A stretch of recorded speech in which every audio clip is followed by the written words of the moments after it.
Okay. Yeah, thank you. So I'm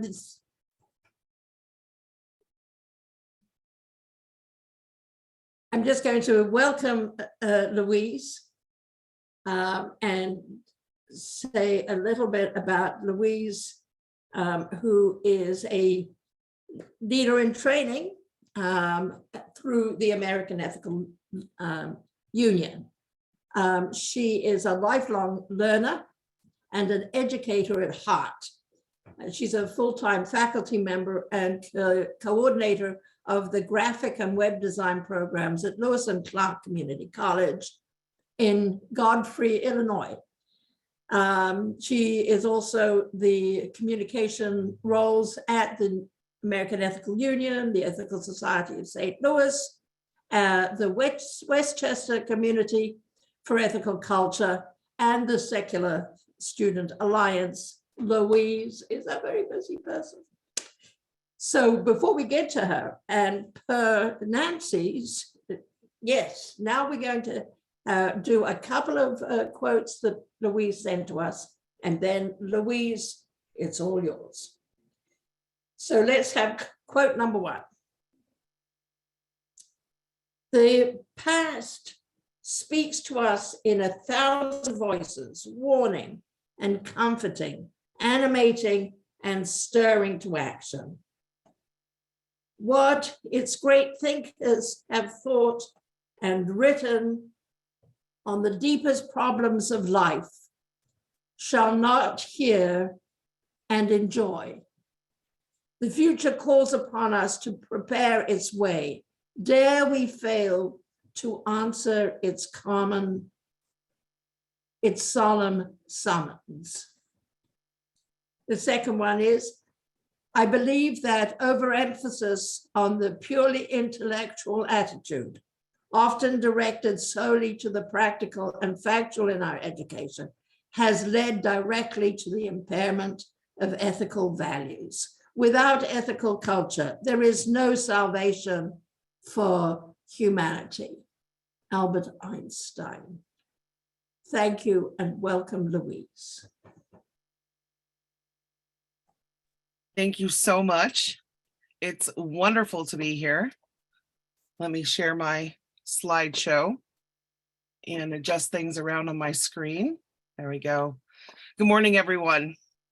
Together, let's explore the birth of the ethical culture movement and think deeply about the importance and purpose of ethical societies. I want to begin by acknowledging all the ethical humanist leaders whose platforms and efforts and writings and wisdom have given me a better understanding of ethical culture and its founder, Felix Adler. I would like to especially thank the leader of the Riverdale Yonkers Society, Joan Johnson Lewis, and the leader of the Northern Virginia Ethical Society, Randy Best, for their educational offerings on Adler. And thanks to all of you for joining me. Adler envisioned communities that are committed to living ethically and dedicated to moral action in the absence of belief in God or eternal rewards or damnations.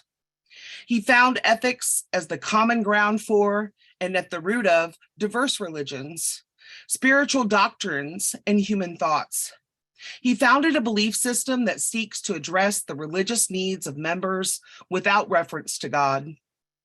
Adler said in the founding address, as we just heard read on May 15th in 1876, the past speaks to us in 1,000 voices, warning and comforting, animating and stirring to action. What its great thinkers have thought and written on the deepest problems of life, shall we not hear and enjoy? The future calls upon us to prepare its way. Dare we fail to answer its solemn summons? Now, let's listen to the past speak to us as we take a trip back in time when Adler wrote and spoke these very words in 1876. The Civil War had ended in 1865, but in October of 1876, President Grant issued Proclamation 232 in response to the insurrection and domestic violence caused by men against the law in rifle clubs, also known as the Solid South. Troops were sent onto the streets to maintain order. Some thought the Civil War was on the brink of starting again. The direct descendant of the Solid South from the Confederacy was shown in this cartoon from Harper's Weekly on November 4th, 1876. Adler wrote in his founding address, "The very names that ought to help us as luminaries of honor have become bywords of villainy, and the foul stench of corruption fills our public offices. See how the nation in this festal epoch of her marriage to liberty stands blackened with the crimes of her first dignitaries and hides her head in shame before the nations." Mark Twain called it the Gilded Age, implying that just below the surface were serious problems that needed resolved, like greed, political corruption, and moral lawlessness. The nation was rebuilding during this turbulent time, and the Southern states were being pulled back into the Union. The Compromise of 1877 hadn't been agreed upon yet. This informal, unwritten deal settled the disputed 1876 US presidential election, and Republican Rutherford B. Hayes was awarded the White House after agreeing to remove federal troops from South Carolina, Florida, and Louisiana. This editorial cartoon, entitled "A Truce, Not a Compromise," suggests the lack of consensus after the election of 1876 could have really ended in another civil war. America was failing to protect and support the people who were freed from slavery. Prejudice and crimes against formerly enslaved people were rampant at the time. Public hangings and other atrocities were commonplace. Approximately 2,000 Black Americans were lynched during Reconstruction. Conditions were deplorable in hospitals and refugee camps. Racist doctors gave inhumane care to Black Americans, and many emancipated people died of starvation. Still, on April 14th, 1876, Frederick Douglass dedicated the Emancipation Memorial in Washington, D.C. Thomas Ball's sculpture depicts Lincoln freeing a person who was enslaved. It was commissioned by freed citizens, and it served as the primary national memorial to Lincoln until 1922. And I want to read the inscription on the monument. "Freedom's Memorial, in grateful memory of Abraham Lincoln. This monument was erected by the Western Sanitary Commission of St. Louis, Missouri, with funds contributed solely by emancipated citizens of the United States, declared free by his proclamation, January 1st, 1863. The first contribution of $5 was made by Charlotte Scott, a freed woman of Virginia, being her first earnings in freedom, and consecrated by her suggestion and request on the day she heard of President Lincoln's death, to build a monument to his memory."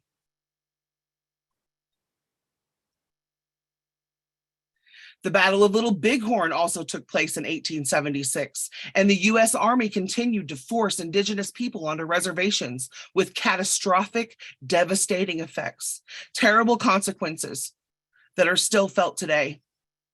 Chief Gal Feisey, shown here, was an important leader of the Hunkpapa Lakota and fought alongside Sitting Bull at Little Bighorn.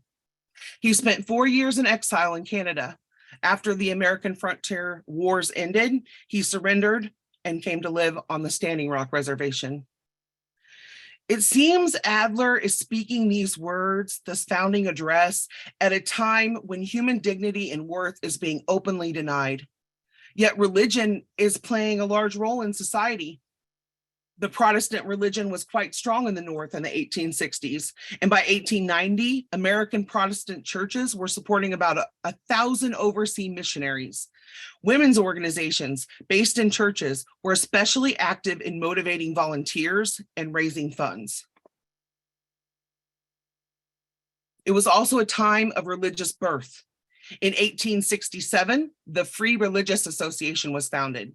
The Free Thought organization was described by one of its founders, William J. Potter, as a spiritual anti-slavery society formed to emancipate religion from dogmatic traditions. Adler would become president of the association from 1877 to 1881. Mary Baker Eddy started the Church of Christ Scientists, now known as Christian Science, in 1879. The Christian Methodist Episcopal Church, an historically Black domination, was founded in 1870 by formerly enslaved people. In 1880, about 150 Baptist pastors met in Montgomery, Alabama, and they formed the Baptist Foreign Mission Convention, which eventually became the National Baptist Convention. The Church of Divine Science was formalized in San Francisco in 1880s under Melinda Kramer. Charles Taze Russell, a member of the Bible student movement, helped to establish Jehovah's Witnesses in the late 1870s. Now, these are just a few of the religious movements active during this time of creation and destruction and this time of hope and atrocities. In 1876, in his founding address, Adler is crafting the foundations for the ethical culture movement, surrounded by uncertainty and chaos.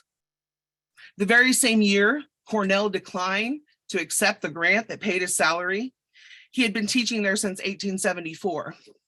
Don't feel too bad for Adler, though. In 1902, he earned the chair of political and social ethics at Columbia University, where he taught until his death in 1933.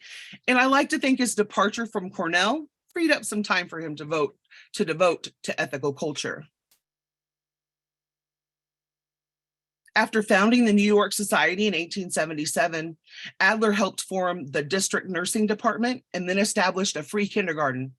Around this time, he had a stint as the Free Religious Association president, as I mentioned before, and he spoke often at Unitarian and free churches.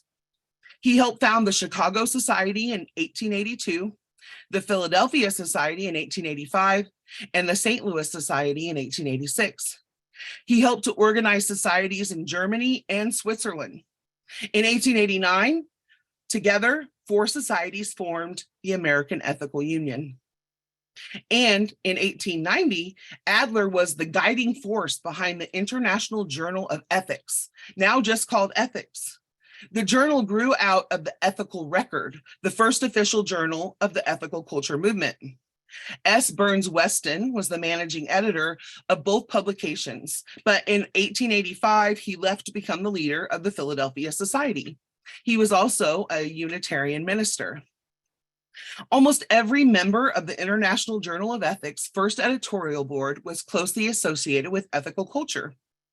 In 1914, James Hayden Tufts became the editor of the journal. He brought on John Dewey as an associate editor, and under this leadership, the journal gradually shifted away from ethical culture and became a leading journal of philosophy. Under Adler's leadership, voices of prominent civil rights trailblazers were amplified within our congregations. Booker T. Washington, W.E.B. Du Bois, and James Weldon Johnson were given space within ethical culture to share ideas and champion equality and equity. In 1909, ethical culture leaders signed a petition calling for the creation of the National Association for the Advancement of Colored People, the NAACP.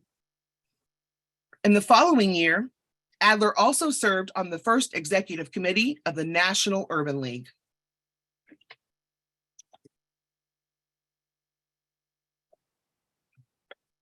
It is easy to draw parallels between the time when ethical culture was founded and the times in which we live. Income inequality, racism, greed, insurrection, and corruption. The information and timeline I just covered sheds lights on the America that existed when Adler began our movement, and it includes some highlights and achievements of Adler and other ethical culturists. But it is in no way a complete retelling of our history, nor does it fully encompass the purpose and potential of ethical societies that Adler envisioned. When I read Adler and wade through his antiquated vocabulary, I do find inspiration. I may have to look up a few of those words to better understand his ideas and vision, but I still find some revolutionary wisdom there. One of the most important parts of Adler's teaching is the concept of inherent worth, a notion still not completely understood or embraced today. I like to think deeply about human worth. I strive to uphold the worth and dignity of every person, and I call people in when they are attempting to deny the humanity, the inherent worth of others. I ask them to explore why they feel the need to do so. I share my thoughts on autonomy and treating people fairly and kindly. We all have one precious life, and we get to decide how to live it, as long as we're not causing harm. And there's no one right way to live. I believe Adler would agree with me, especially with that last point. He wanted us to seek out the unlikeness in each other. He recognized how diversity in thought and beliefs can strengthen us. In fact, he once said, one of my favorite Adler quotes, "The unique personality, which is the real life in me, I cannot gain unless I search for the real life, the spiritual quality in others. I am myself spiritually dead unless I reach out to the fine quality dormant in others." Adler's book, An Ethical Philosophy of Life, was published in 1918. It is worth noting that this is during the flu pandemic. The disease was spreading with lightning speed. People resisted strict quarantines and isolation. A Library Digest article published in 1919 called the spread of the pandemic simple to understand, but difficult to control. In An Ethical Philosophy of Life, Adler wrote, "I do not find worth in others or in myself. I attribute it to them and to myself." Adler argues that human worth is intrinsic. You cannot take it away. Adler believed we're all an essential part of this conglomerate he called the ethical manifold, and he thought human worth was the very fabric of the universe. Even when it is unknowable and unseen, it is there. To me, this is a beautiful way to understand the concept. Human worth is not found or discovered. Instead, it is automatically attributed to every individual based on the fact that they are a human being. Only when we are in relationship with one another can we uphold the dignity and worth of ourselves and of others. To Adler, value is different than worth. We find value in others. The value we see in others has potential to satisfy our needs and desires. But even when people cannot help us, even when they appear to have no talents to share, no resources to give, even if they behave badly, they have worth. Because value is recognized while worth is ascribed. Adler goes on to write, "And why do I attribute it? In virtue of the reality producing functions of my own mind, I create the ethical manifold. I need an idea of the whole in order to act rightly, in such a way as to satisfy the dual functions within me. My own nature as a spiritual being urges me to seek this satisfaction in order to advance toward uniqueness, in order to achieve what in word may be called my own truth, to build myself into the truth, to become essentially real. I must seek to elicit the consciousness and the uniqueness and the interrelation in others. I must help others in order to save myself. I must look upon the other as an ethical unit or a moral being in order to become a moral being myself." Adler is saying The only way to find yourself is to be in community with others. The only way to find your truth, the only way to know yourself is to be human together. He wants us to include everyone, to learn from everyone. When we say all are welcome, we should mean it. He challenges us to challenge each other. He wrote, one profoundly important practical consideration will come to our aid, namely the sense of our own imperfection, coupled indeed with the consciousness of inextinguishable power of moral renewal. Inextinguishable power of moral renewal. Instead of attributing the lack of response to the hopeless dullness of the person upon whom we labor, a sense of humility based on the knowledge of our own exceeding spiritual variability, best moments followed by worst moments, imperfect grasp on our own ideals, most imperfect fidelity in executing them, will lead us to turn upon ourselves, and far from permitting us to the despair of others, will impel us rather to make ourselves more fitting instruments of spiritual influence than obviously as yet we are. He is asking us in a very wordy way to elicit the best in others and therefore elicit the best in ourselves. He knows we cannot improve without being challenged. We cannot do better if we do not know where we are failing, nor when we are causing harm. We don't know what we don't know. We must seek out relationships with one another to self-actualize, to comprehend our personal truth, or as Adler put it, to build myself into truth. I must seek to elicit the consciousness of the uniqueness and the interrelation in others. I like that so much, I just had to say it twice. This notion resonates with me deeply. I do not fully experience life or process knowledge without the love and support, and sometimes merely just the presence of my family, my friends, and my congregation. I carry my community members with me in my heart. I cultivate meaning in my life via listening, sharing, and exploring with others. I expect my community and my community members to love me enough to call me in when I'm doing harm, and I love them enough to do the same. This is a part of Adler's vision for us. He wrote in The Religion of Duty in 1906, "We cannot adopt the way of living that was satisfactory 100 years ago. The world in which we live has changed, and we must change with it."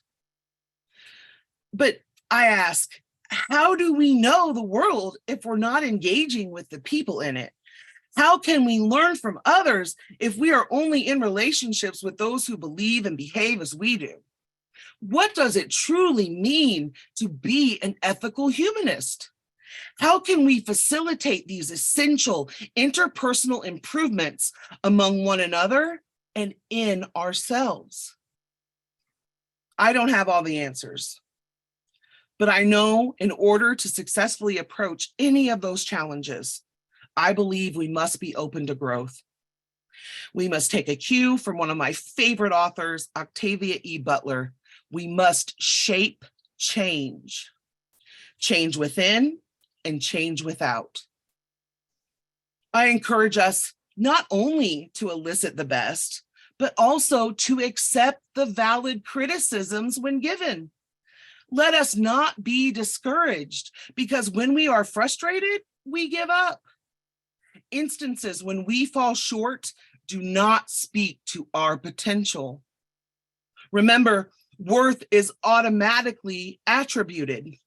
No one is the worst mistake they have made. Everyone deserves to be treated with dignity.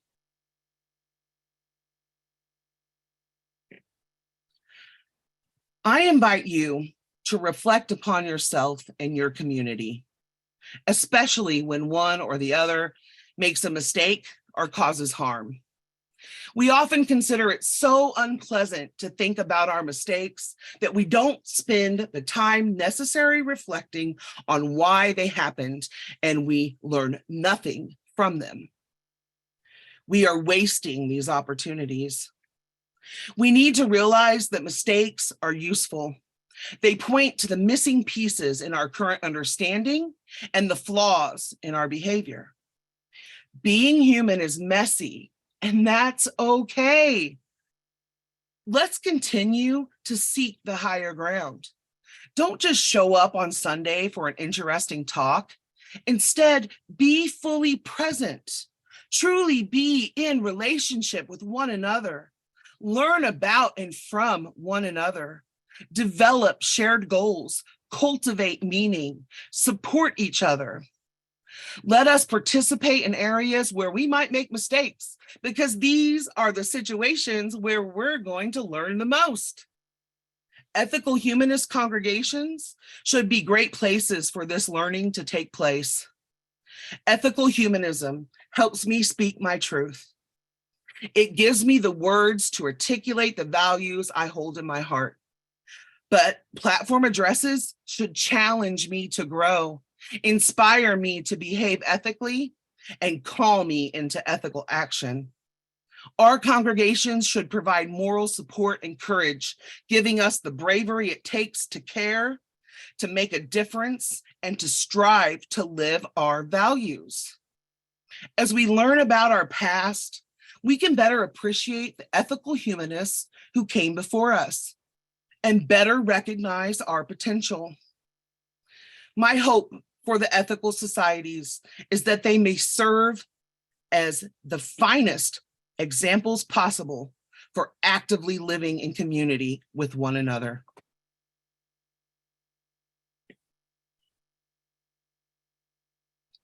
This slide is blank because I don't know what ethical humanism will become.